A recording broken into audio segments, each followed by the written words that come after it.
a visionary and entrepreneur. Ontario University student Anne Swift was recently profiled in Glamour magazine as one of the top 10 college women who will change the world. She's an inventor herself and the founder of Young Inventors International, and all this by the age of 22. Anne Swift joins us today as our next X Factor profile. Hi, Anne. How are you? Hello, Mary. I'm fine, thank you. Whoa, that's quite a line, isn't it? Like one of the top 10 women. How does that make you feel? Oh, it's a great feeling, and it's very inspiring as well. And I actually had an opportunity to meet, there are 10 winners in total, and I had an opportunity to meet all of them, and all of them are so inspiring. All of them are doing very exciting things, and to be among them is humbling. Well, you see, now how was it that you became among them? How were you selected? They had a selection process. They had to submit an essay, transcripts, go through an interview over the phone. So it was a drawn-out process, a few months. Right. And at the end of August, I heard that I was one of the 10. And since then, it's been an amazing experience. Really? And what, do you get something? Yes. Oh, what do you get? You get a scholarship, which was my primary motivation for applying. Right. And I had a chance to appear in Glamour magazine, which is also a lot of fun, and not a place I thought I'd see my face, but it's been just Well, I mean, amazing. it's an American publication, but I'm guessing, is it sold internationally? It is sold internationally, so it has been great publicity for my organization. And I'm the only Canadian as well. They haven't had a Canadian winner since You were the only 1980s. Canadian? Yeah. Now, you were, okay, great publicity certainly for your organization. Tell us about your organization. That's your baby. Yes, Yeah. it is. It's my passion. It's the organization I started 2 years ago. It's called Young Inventors International, and it's a not-for-profit organization that provides a global network for inventors and innovative entrepreneurs under the age of 35. Right. So we provide them with a variety of resources and support. We have mentors, we have workshops, we have a large international conference, we publish a journal, we have an online discussion venue, we have chapters around the world. Since we were founded 2 years ago, we've grown to more than 500 members. 500, and around the world. Where are you? We are all over the place, primarily in North America because this is where we're Right. based, but it's amazing to see where the chapters are springing up. We have a chapter in Sierra Leone. Really? Yeah, and Wow. that's not the first place that comes into mind, but they No. have a great dynamic group of young inventors at the university there. They started out. Now, see, that's so interesting, because I guess when we think of Sierra, we think, war-torn, violence, trouble. You just wouldn't think inventing was Exactly. on people's minds there, but obviously it is. It is, and we're so happy to be able to support them in any way that we can. Yeah. So we work with them. See, now, why did you decide to start this organization anyway? Why inventing?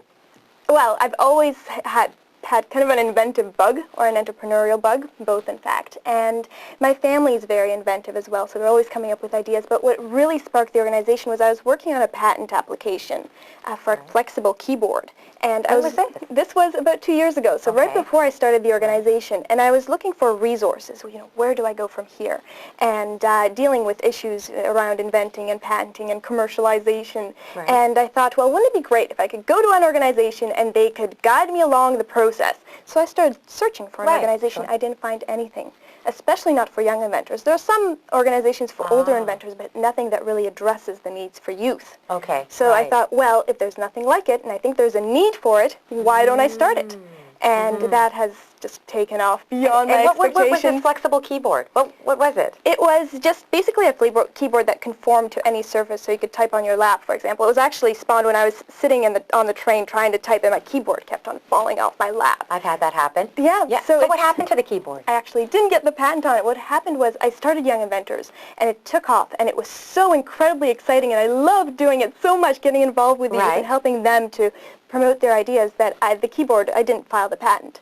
So actually, isn't that interesting? Yeah. That failed, but the other was a success. Yeah, your organization. And also, now I understand you were even down at Princeton at one point, weren't you? Yes. You were selected to speak down there? Yes. What was that about? There were 10 students. There's a professor at Princeton that selects 10 students each year for a seminar, and it's actually a discussion about politics and economics and philosophy and how we can embody the elements of various philosophies in politics, in economics. How can we encourage social change and progress? So it was a very dynamic discussion, again, with a great group of people, and it was definitely a very worthwhile learning Because, of course, those are your majors, right? Yes. Politics and economics? Yes, Why did they you are. decide those two? Like, why didn't you go into, I don't know, engineering or... Right. Yeah. Well, actually, before I started university, I was going to go into biochemistry, but I felt that although I'm very passionate, very interested about sciences and technology, I wanted to get a bigger world picture. I wanted to understand politics. I wanted to understand economics. I wanted to know how the world works and how I could contribute to the way the world works to make it, as ideological as it sounds, but a better place. So that's why I decided to study these two particular subjects, because I really thought that they would give me that understanding. Right. I get the sense, you know, just from having read a bit of your bio and a little bit of your past history, that you've always been this way, right? You've always been pretty driven, pretty focused, right? Absolutely. Yeah, where does that, I mean, you've accomplished so much, you're only 22. Where did all that come from?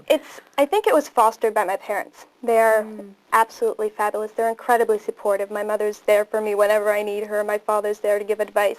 And they're there for my brothers as well. I have two younger brothers. And all of us are a very close-knit family. And it's just such a strong support network that I feel I can move forward with my ideas. It's a network of support and encouragement. And it's been incredibly valuable. All this achievement takes time, right? And, I mean, you're barely out of your teens. You're 22. What about all the things that teenagers like to do, right? They socialize, they go to the bar, they go here.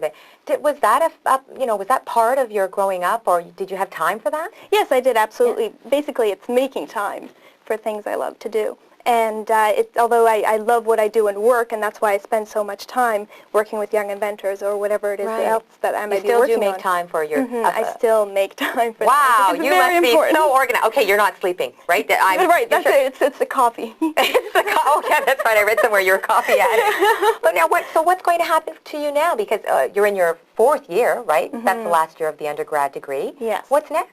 Well, I definitely plan to take a few years off and work with young inventors to expand it into a large organization. There are so many ways that the organization can help youth in Canada and abroad. And you're going to take a few years off? Perhaps. Probably starting with the year and see how things go. I want to make sure that the organization really expands and really delivers what it can deliver, because it has a lot of potential right now. And wow, so this sounds like it means a lot of travel. Yes, it does. So it's a lot of fun, and I meet such amazing people. So this is definitely something that I'd like to do. And then down the road, there's so many opportunities. I feel like the world's my oyster, so to speak. I can see myself, I'd really like to contribute somehow to social innovation, so social change and social institutions, philanthropy, for example, the way that money is given to not-for-profits, for example, to encourage them to grow and to operate. So these are kind of the big vision pictures that I have for down the road. Do you think you'll go back to school? I think I might. I love learning, and I'm afraid that that's something I'll miss down the road. And I realize, of course, there are learning experiences in all of life, but I enjoy learning as well. So I've been thinking that I might want to do that eventually, but right now, my heart lies in young inventors. My heart lies in expanding what I've built so far. I'm curious to know, do you have any role models? I have a lot of role models, both in personal life and people that I see as kind of visionaries. So, for example, my parents are great role models, definitely, for giving me that support. There are a lot of political figures as well. What I like to think of in terms of role models is I take elements of specific people. For example, Margaret Thatcher was a very strong woman, and that is something that inspires me. And elements of other people, for example, Nelson Mandela, again, somebody who is very for making the world a better place. So drawing elements from different people who inspire me. It sounds like you're totally on the road to that success. Thank you so much for coming in, and all the best. All the best with the exams and the essays that are coming up. They're just around the corner. Thank you very much, Anne. Anne Swift, she's a university student, and she is founder of Young Inventors International. Now, if you'd like more information about this organization, please give them a visit. Their website is at www.younginventorsinternational.com. But that is it for our show today. Thank you for watching, and please join us each weekday, Monday to Friday, for More to Life at 1 o'clock.